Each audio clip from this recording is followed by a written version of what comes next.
मराठी माणूस राहिला की नाही अशी भीती निर्माण झाली आहे। पक्षाला लोकसभेला अपयश आलं, पण विधानसभेला सर्व हिंदू एकत्र आले आणि हिंदुत्ववादी सरकार स्थापन झालं। दलित असलो तरी मी हिंदू आहे। गेल्या 4 विधानसभा लढवल्या आणि जिंकल्या। मी मिनी पाकिस्तानमधूनच लढतोय। ज्यांनी साथ दिली नाही त्यांचा कार्यक्रम करणार आहे। जिथे रुजवायचं तिथे हिंदुत्वाचं बीज रुजवणार आणि जिथे ठोकायचं तिथे ठोकणार, असा इशाराच माजी मंत्री आमदार सुरेश खाडे यांनी दिलाय। त्यांच्या या वक्तव्याने मिरज मतदारसंघात खळबळ उडाली होती। हिंदू एकता आंदोलन आणि हिंदू व्यापाऱ्यांच्या वतीने सांगलीतील मराठा सांस्कृतिक सभागृहात हिंदू गर्जना सभेचं आयोजन करण्यात आलं होतं। या सभेत मंत्री नितेश राणे प्रमुख पाहुणे म्हणून उपस्थित होते, तर सभेला माजी मंत्री आमदार सुरेश खाडे, आमदार सत्यजित देशमुख, हिंदू एकता आंदोलनाचे माजी आमदार नितीन शिंदे, दिनकर पाटील, शेखर इनामदार, नीता केळकर, स्वाती शिंदे, नंदकुमार बापट आदी जण उपस्थित होते। आता जे राहिले असतील त्याबद्दल मी दिलगिरी व्यक्त करतो। आज या कार्यक्रमाच्या निमित्तानं जे हृदयात आहे त्याला चालना देण्यासाठी, त्याला जागृत करण्यासाठी हा मेळावा निश्चितच उपयुक्त ठरला। मी काय जास्त बोलणार नाही, पण थोडंसं दुःख मानेल।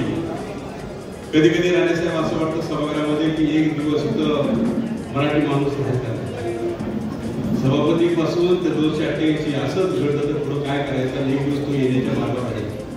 त्यामुळं आपल्याला कंट्रोलमध्ये राहायला पाहिजे। तुम्ही जे म्हणता त्याच्याबरोबर आम्ही सगळी जनता तुमच्या बरोबर आहे। मागणी विधानसभा झाली, लोकसभेला आपल्याला निसटता विजय गेला, थोडासा पराजय झालो, काय पर्सेंटमध्ये मतदान कमी पडलं आपल्याला।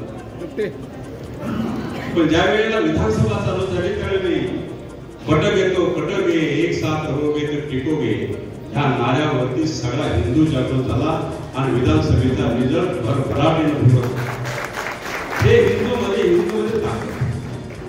आज आम्ही सभागृहात होतो, राणेसाहेब नसता आम्ही बघतो सभागृहात एवढीच गल्ली राहिली फक्त त्याच्यासाठी, बाकी सगळं सभागृहाचं आहे का नाही।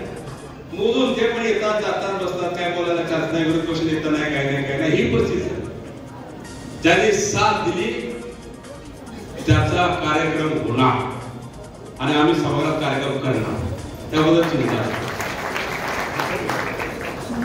त्यामुळे निश्चितच हे जरुरी आहे। आता मग अशी घोषणा देताना हिंदू राष्ट्र म्हणून घोषणा दिली,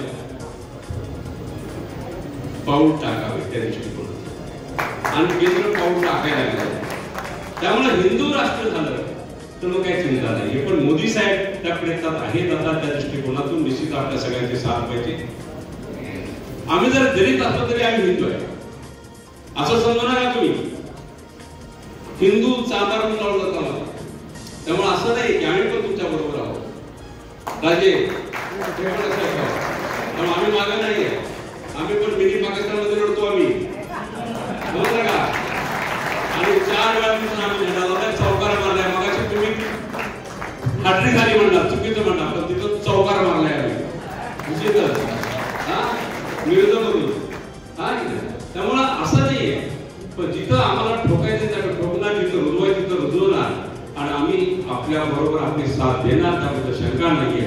मी काय जास्त वेळ घेणार नाही। एवढ्या मोठ्या संख्येनं आपण एकदम हिंदू जागृत करून आपण सगळे उपस्थित झाला आणि साहेबांचं स्वागत करण्यासाठी तो आलेला, त्याबद्दल मी सर्वांना धन्यवाद देतो आणि आम्हाला बोलायची संधी दिली त्याबद्दल आभार मानतो। जय जय भारत।